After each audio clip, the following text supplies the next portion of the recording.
el tema que vamos a tocar el día de hoy se va a hacer hipertensión arterial. En realidad son 3 temas que vamos a tocar: hipertensión, valvulares y miocardiopatías. Vamos a empezar con lo que es la hipertensión arterial. Algunos datos importantes que ustedes tienen que tener conocimiento. La hipertensión arterial se divide en lo que es de origen primario y secundario, ¿no? Primario o esencial, en la cual no desconocemos cuál es la etiología la cual determina la hipertensión arterial, es decir, se produce por una suma de varios factores de riesgo, más no por una causa específica. Y la hipertensión arterial secundaria, que se debe a un trastorno de un órgano determinado que provoca la hipertensión arterial, como por ejemplo falla renal crónica, secundariamente hipertensión arterial, feocromocitoma, etcétera. Entonces, el mayor porcentaje se produce por una suma de factores de riesgo que vamos a determinar posteriormente. Entonces, ¿qué es la hipertensión arterial?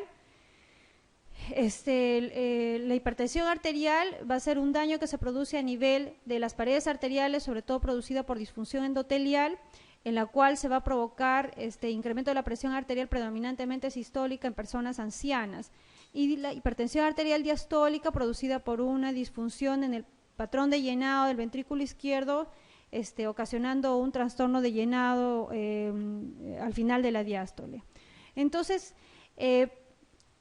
el sistema por el cual se regula la hipertensión arterial, como habíamos visto en la clase inicial, hay varios mecanismos. Los mecanismos que actúan de manera inmediata, que son los de acción rápida, que actúan en minutos de producirse el incremento súbito de la presión arterial.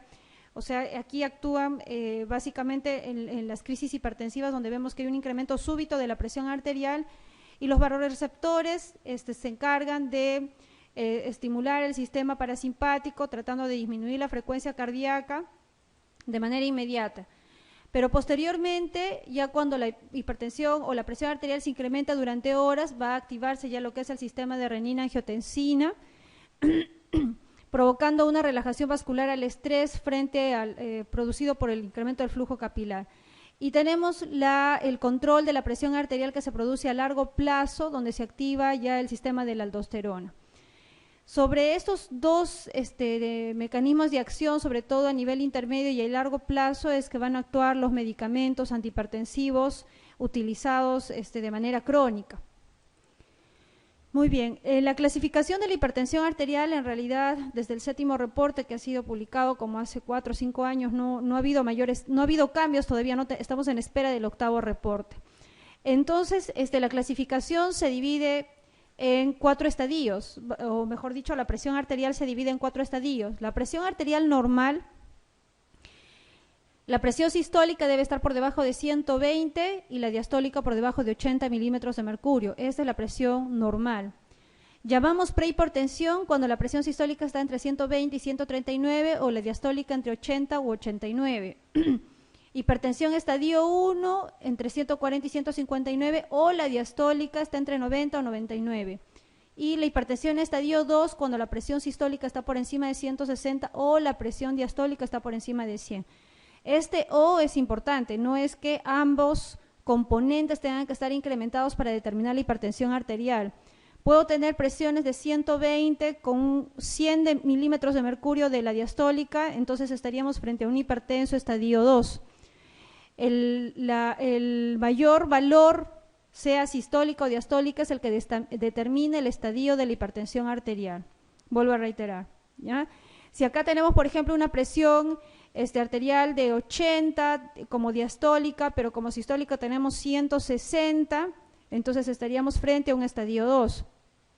Si aquí tengo en la diastólica presión de 99, pero en la sistólica está por encima de 160, el que tenga mayor valor es el que determina el estadio de la hipertensión arterial. Entonces estaríamos frente a un estadio de hipertensión arterial, estadio 2. Muy bien, cuando estamos frente a un paciente prehipertenso, en realidad no se da ningún tipo de terapéutica médica, solamente se hace cambios de los hábitos dietético-higiénicos, que llamamos así, que es básicamente la disminución del consumo de sal y un poco de restricción de líquidos e incrementar la actividad física. Cuando estamos frente a los pacientes con hipertensión estadio 1 y estadio 2, y justamente por eso es importante la clasificación, es que empezamos a utilizar terapia médica. Cuando está en hipertensión 2, el tratamiento es terapia utilizando más de 2 drogas, o sea, ya se tiene que utilizar combinación de fármacos. Mientras que en la hipertensión de estadio 1 podemos considerar la posibilidad de utilizar antihipertensivos de manera aislada, ¿no? O sea, IECAS o pueden ser betabloqueadores o calcio antagonistas.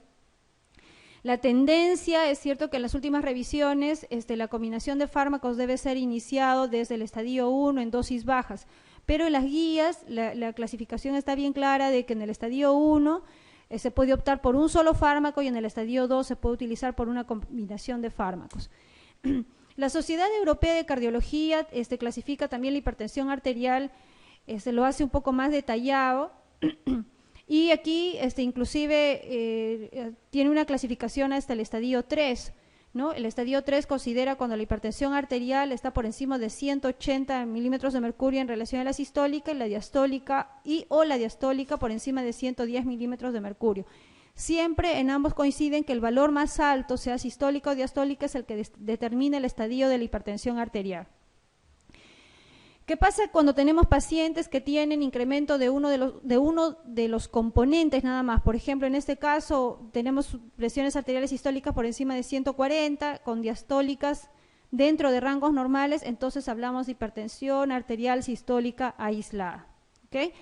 La terapéutica igualmente aquí se inicia desde la hipertensión de grado 1, por lo general con monoterapia, y a partir del grado 2 y grado 3 utilizamos combinación de fármacos, más de 2 fármacos. Tenemos pacientes, por ejemplo, que utilizan hasta 4 fármacos tratando de combinar el mecanismo de acción, pero aún así, por ejemplo, no pueden controlar la presión arterial. Entonces, existen algunos factores de riesgo genéticos, por ejemplo, los de la raza negra, cuando sufren de hipertensión arterial, la hipertensión arterial se hace más difícil de controlar. La presión arterial sistólica aislada, sobre todo en personas ancianas, mayores, por la rigidez que se produce a nivel de las paredes arteriales, que también el control de la presión arterial se hace un poco complicado porque baja tanto la sistólica como la diastólica. Entonces también tenemos un grupo de pacientes en los cuales no van a estar enfocados dentro de esta clasificación. Frente a un paciente hipertenso, ¿cuáles son los objetivos de evaluación que debemos de tener? En primer lugar, si bien es cierto, la hipertensión arterial primaria o esencial es la hipertensión arterial más frecuente, más frecuentemente presentada, siempre tenemos que descartar la posibilidad de que exista una hipertensión arterial secundaria, sobre todo en qué pacientes jóvenes. La hipertensión arterial no es una enfermedad de jóvenes, es una enfermedad de viejos. Entonces, en una persona joven, patologías que siempre tienen que estar en su mente: descartar coartación de aorta, descartar feocromocitoma, y descartar algún problema de falla renal crónica que pudiera estar ocasionando una hipertensión arterial secundaria. Esas son las 3 patologías, digamos, más frecuentes que se presentan en los pacientes jóvenes con hipertensión arterial secundaria. Una vez que descartamos la hipertensión arterial secundaria con las principales patologías, tenemos que ver si es que este paciente, además de establecer el estadio de hipertensión arterial, tiene algún grado de repercusión en los órganos blancos u órganos diana. ¿Cuáles son los órganos blancos u órganos diana? Cerebro, corazón, riñón, visión. Entonces, son estos órganos que tenemos que valorar para establecer también, o nos ayuda a establecer la complejidad y la severidad de la hipertensión arterial. El otro punto fundamental son los trastornos clínicos asociados en relación al daño de ese órgano diana. Por ejemplo, en lo que a nosotros nos compete, que es la parte cardiovascular, en el corazón, que provoca por incremento de las presiones arteriales, el incremento de la postcarga que se produce de manera fisiopatológica, se produce una alteración de la ley de Laplace, se produce una disfunción diastólica y por lo tanto la progresión es a un remodelamiento concéntrico del ventrículo izquierdo con una consecuente hipertrofia del ventrículo izquierdo, es decir, las paredes del corazón se engruesan. La evolución que esa hipertrofia nos ocasione una falla cardíaca inicialmente diastólica por una dificultad en el llenado y posteriormente vamos a tener una falla cardíaca sistólica porque la progresión de toda cardiopatía hipertrófica es finalmente la dilatación del ventrículo izquierdo. Entonces tenemos que establecer cuáles son los signos clínicos que se presentan en relación al daño de ese órgano blanco. Podemos tener una hipertrofia concéntrica leve del ventrículo izquierdo, pero sin signos de insuficiencia cardíaca congestiva todavía. O podemos estar en la fase ya avanzada en que ya tenemos una falla cardíaca crónica manifiesta. Por otro lado, en el resto de órganos, en el caso del riñón, establecer la severidad de la falla renal a través del índice de filtración glomerular, desde el punto de vista neurológico, si es que existe compromisos de infartos cerebrales producidas por las pequeñas hemorragias que se producen constantemente por la hipertensión arterial crónica. El otro factor o dato importante que debemos de tener en todo paciente hipertenso es identificar los factores de riesgo cardiovascular. Entonces, no es lo mismo un hipertenso puro que un hipertenso con hiperuricemia, con dislipidemia, con diabetes, fumador, etcétera. La complejidad, el manejo, la posibilidad de complicaciones, de muerte por enfermedad cerebrovascular o cardiovascular es diferente. Entonces, dentro de la valoración de los órganos blancos, tenemos algunos parámetros que son cuantitativos, que van a poder ser medibles. Todo paciente hipertenso debe tener una valoración ecocardiográfica en lo que corresponde a cardiología, debe tener una valoración de las arterias carótidas para establecer el riesgo, el porcentaje de riesgo, evaluar la función renal a través del índice de filtración glomerular. Aquí básicamente se mide la creatinina, pero es importante medir el índice de filtración glomerular y además la microalbuminuria si es que los valores de creatinina estuvieran dentro de rangos normales. Entonces, estos son los valores normales para que ustedes lo puedan memorizar, pero en relación a la hipertrofia ventricular izquierda, en el electrocardiograma vamos a encontrar algunos signos característicos que son importantes también que ustedes lo conozcan, que es la medida de Sokolov y la medida de Cornell. Ambos parámetros miden la hipertrofia del ventrículo izquierdo. ¿Qué es el Sokolov? Cuando nosotros tenemos en el electrocardiograma las R's de B6 se suman con las S de B1 o B2, R de B5 o B6 más S de B1 o B2. Ese valor cuando está por encima de 35 en realidad ya es un signo de hipertrofia de ventrículo izquierdo, ¿no? Existe el Sokolov simple y el Sokolov modificado, ambos parámetros tienen la misma validez. El otro dato importante es la ecocardiografía, que nos va a dar el dato exacto de qué tan engrosado están las paredes del ventrículo izquierdo. Recuerden que el electrocardiograma nos da parámetros indirectos en relación a la valoración de la hipertrofia del ventrículo izquierdo. El ecocardiograma nos va a medir el índice de masa del ventrículo izquierdo, en el caso del varón es por encima de 125 y de la mujer por encima de 110, indexada de acuerdo a la superficie corporal. Las pruebas ecográficas del ecodoppler carotidio nos permite evaluar dos cosas importantes para establecer de que existe daño de órgano blanco a nivel arterial. El primero es el engrosamiento de la pared arterial, que viene a ser el grosor de la íntima. Cuando es más de 0.9 milímetros, estamos hablando de que existe engrosamiento de la pared arterial, o la presencia de alguna placa aterosclerótica, independientemente de la complejidad que se encuentre en todo el trayecto de la arteria carótida, bulbo o ramas. El incremento de la creatinina sérica, que de acuerdo al índice de filtración glomerular vamos a tener los diferentes estadios de la falla renal, y la presencia de microalbuminuria, que también es un valor importante para valorar la función renal. Entonces, cuando tenemos la hipertrofia concéntrica ya manifiesta la hipertrofia ventrículo izquierda, vamos a tener mayor posibilidad de enfermedades cerebrovasculares, como los ACV, las hemorragias, los TIAs, las enfermedades cardíacas, que por el engrosamiento de las paredes del corazón va a disminuir el aporte de oxigenación hacia el músculo y vamos a tener pacientes con angina sin necesidad de que exista una enfermedad aterosclerótica en la arteria, sino por déficit de oxigenación hacia el músculo cardíaco vamos a tener la presencia de angina, ¿no? Inclusive hasta signos de falla cardíaca congestiva en las fases avanzadas. En la enfermedad renal, dependiendo de los valores del índice de filtración glomerular, vamos a tener la severidad de la nefropatía establecida, la enfermedad vascular periférica y la retinopatía avanzada que se evalúa en oftalmología a través del fondo de ojo. El papiledema es un signo muy importante cuando hablamos sobre todo de hipertensión arterial maligna. Su presencia del papiledema en pacientes que tengan un incremento de manera súbita de presión arterial en poco tiempo y sin correcciones adecuadas nos está dando la señal de que estamos frente a una hipertensión arterial maligna. Ese es el corazón normal con unas paredes ventriculares izquierdas, o sea, el músculo cardíaco está dentro de rangos normales, por debajo de 11 milímetros cuando hacemos la valoración ecocardiográfica, y en un corazón hipertenso encontramos esto, ¿no? Que las paredes del corazón se han engrosado, y por lo tanto, ¿qué función va a afectar? La función diastólica. ¿Qué volumen va a estar disminuido? El volumen de llenado diastólico final del ventrículo izquierdo. Esa es la principal complicación que se produce al inicio de la cardiopatía hipertrófica hipertensiva. Posteriormente, estas paredes engrosadas se van a dilatar, el ventrículo izquierdo se dilata, y la fase final de la cardiopatía hipertensiva es la disfunción sistólica del ventrículo izquierdo.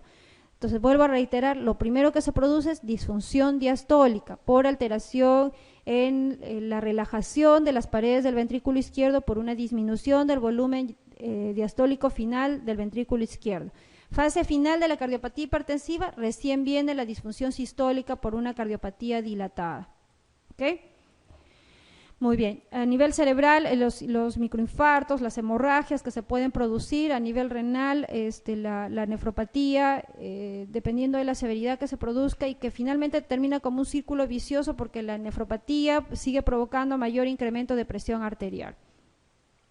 Cuando tenemos la falla renal crónica severa, es decir, con un índice de filtración glomerular por debajo de 30, existen fármacos que están contraindicados, ¿no? Están contraindicados los IECAS, los ARAs, los beta bloqueadores, y solamente tenemos los calcio antagonistas más los diuréticos. Cuando tenemos un índice de filtración glomerular entre 30 y 60, recuerden que más de 60 es el valor normal, entre 30 y 60 tenemos que hacer ajustes con los fármacos antihipertensivos, sobre todo los IECAS, los ARAs y los beta bloqueadores, ¿correcto?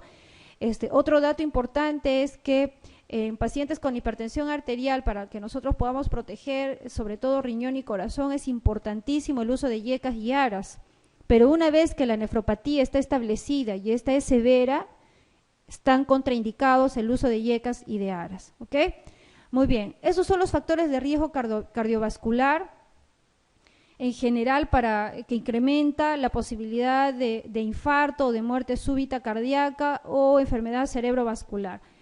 Tenemos la hipertensión arterial, el tabaquismo, la obesidad, cuando la masa indexada está por encima de 30 kilogramos por metro cuadrado, la inactividad física, la dislipidemia, que puede ser mixta, la diabetes mellitus, la microalbuminuria o con índice de filtración glomerular por debajo de 60, o sea que hablamos ya desde falla renal leve, la edad, varones por encima de 55 años, mujeres por encima de 65 años, que nosotros todavía estamos protegidas hasta los 65, y la historia familiar de enfermedad cardiovascular prematura, ¿no? Prematura se refiere a enfermedades cardíacas que se presenten en mujeres por debajo de 65 y en varones por debajo de 55 años de edad. Muy bien, la estratificación de riesgo para valorar el pronóstico, se hace una correlación entre el grado de la hipertensión arterial y los factores de riesgo cardiovasculares, ¿no? Este pronóstico que evalúa el riesgo absoluto añadido de padecer complicaciones vasculares en el periodo de 10 años, ¿no? Por ejemplo, acá tenemos que los que están en este tono, no sale el color, los que están en este tono, que es un gris más suave, tienen un riesgo de complicaciones vasculares por debajo de 15% en el periodo de 10 años. Y miren, comparando con los pacientes de riesgo muy alto, ¿no? Aquellos pacientes hipertensos de grado 3 y con más de 2 factores de riesgo cardiovascular, la probabilidad de complicaciones vasculares es más del 30% en 10 años. Por eso es que es importante hacer la estratificación de riesgo en un paciente con hipertensión arterial, ¿no? El manejo es diferente, las metas las metas de presión arterial a las cuales nosotros queremos alcanzar también son diferentes, ¿no? Por la probabilidad de tener mayores complicaciones vasculares en un periodo relativamente corto, ¿no? Que son 10 años. Cuando existe más de 2 factores de riesgo cardiovascular y se encuentra en un estadio de grado 3, el riesgo ya se convierte en muy alto. Cuando tenemos pacientes que no tienen factores de riesgo cardiovascular y están con presiones hasta normal alta, el riesgo en realidad se convierte por debajo de riesgo bajo, ¿no? Salud. Y el grado 1, miren, pacientes con presiones entre 140 y 159, que muchas veces hemos visto en consulta que ni siquiera son manejados médicamente, Son pacientes que tienen riesgo bajo, es cierto, aún no teniendo factores de riesgo cardiovascular, pero miren que de cada 100 pacientes, 15 pacientes van a tener una complicación vascular en 10 años. Entonces, la moraleja es que a partir del grado 1, todo paciente con algún grado de factor de riesgo cardiovascular debe ser tratado alcanzando las metas de la presión arterial objetivo, que debe ser por debajo de 120,70, siendo más estrictos en poblaciones de alto riesgo, como poblaciones diabéticas, o sea, los diabéticos y los pacientes con falla renal crónica ya preexistente. En ellos las metas se convierten, las metas son mucho más estrictas para alcanzar en ellos. Muy bien. Los diabéticos, recuerden que también ya son pacientes de riesgo mínimo, desde riesgo moderado hasta riesgo muy alto. En la hipertensión arterial esencial, el incremento que se produce a nivel de intracelular de calcio es el que va a favorecer la reactivación vascular, es decir, va a favorecer la vasoconstricción y va a incrementar la probabilidad de hipertensión arterial. Entonces, aquí en relación con la hipertensión arterial es correcto que las mujeres hipertensas tienen más riesgo que los varones, los niveles de renina plasmática no parecen ofrecer ningún riesgo cardiovascular. Cuando se activa el sistema renina-angiotensina, ahí tenemos el problema porque se activó todo el sistema simpático, ¿no? Y vamos a tener vasoconstricción a todo nivel arterial, y recuerden también de que va a haber mayor retención de sal, y a nivel de los túbulos colectores renales vamos a tener una mayor reabsorción de agua y de sodio. Entonces, por lo tanto, los niveles de renina juegan un rol fundamental en lo que es la hipertensión arterial. La disfunción endotelial también tiene una relación directa, por eso es que a nivel de las carótidas medimos es importante medición de la íntima, que debe estar por encima de 0,9 para también pensar en la posibilidad de daño de un órgano blanco. Y la hipertensión esencial en la raza blanca no es tan frecuente. Quien tiene más frecuente la hipertensión arterial es la raza negra y que se hace de más difícil manejo. ¿Okay? El enunciado incorrecto. Señalar cuál es el enunciado incorrecto. Una sistólica superior a 160 se considera elevada. Una diastólica entre 90 y 99 se considera como hipertensión leve. Una hipertensión arterial maligna no cursa con papiledema. La dieta rica en calcio puede proteger a la hipertensión, y la herencia de la hipertensión esencial es probablemente multifactorial. Les dije inicialmente, la hipertensión maligna tiene que cursar con papiledema, incluso es un criterio. Nosotros vemos papiledema y estamos pensando en la posibilidad de que se trate de, no en la posibilidad, es una hipertensión arterial maligna, ¿no? Ahora, vamos a detenernos un poquito aquí en lo que es la hipertensión arterial maligna. La hipertensión arterial maligna tiene características así fundamentales. Son pacientes con presiones arteriales elevadas de manera dramática. ¿Qué significa? Que las presiones están por encima de 200 o las presiones arteriales diastólicas están por encima de 110. Por lo general son pacientes ya asintomáticos, pero que se evidencian ya daño de órgano blanco, es decir, están cursando con disfunción renal, con falla cardíaca, pero esos incrementos de presiones tan altas no provocan los síntomas como los hipertensos leves o que recién debutan, cefalea, zumbido de oídos, mareos. No, son pacientes que no presentan ese tipo de síntomas. Entonces son pacientes que están con presiones dramáticamente altas, con daño de órgano blanco y por lo general asintomático. ¿Qué es lo que se produce en ellos desde el punto de vista patológico? Es que se produce una necrosis fibrinoide a nivel de las arteriolas, y esa es la causal de esta hipertensión arterial maligna. ¿Okay? Obviamente estos pacientes tienen un mal pronóstico, son pacientes que van a tener enfermedades cerebrovasculares de manera súbita, infartos y muerte próxima, ¿no?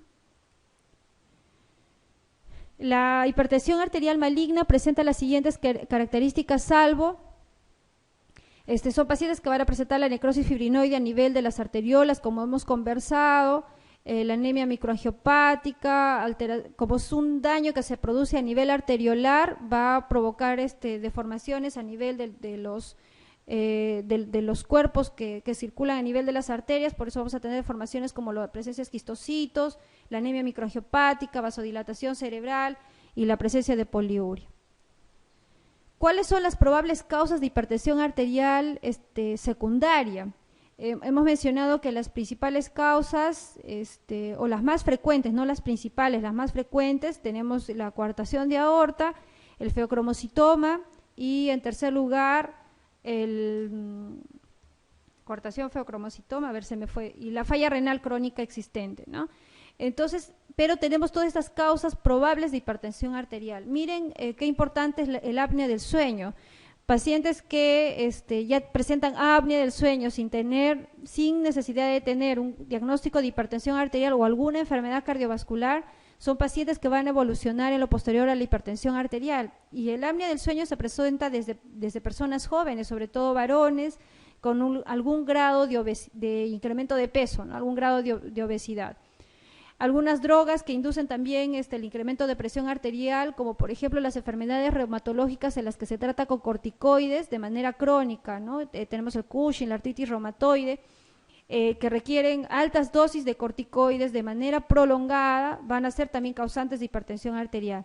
La enfermedad renal crónica, independientemente de la etiología que produzca esta enfermedad, el aldosteronismo primario, la enfermedad renovascular, la terapia con corticoides del síndrome de Cushing, el feocromocitoma, la coartación de aorta. Toda persona o paciente joven, hablamos por debajo de 25 años, porque actualmente ya la hipertensión arterial esencial se presenta en personas más jóvenes. Antes se detectaba por encima de los 45, ahora ya encontramos en personas más jóvenes por el constante estrés que se vive, ¿no?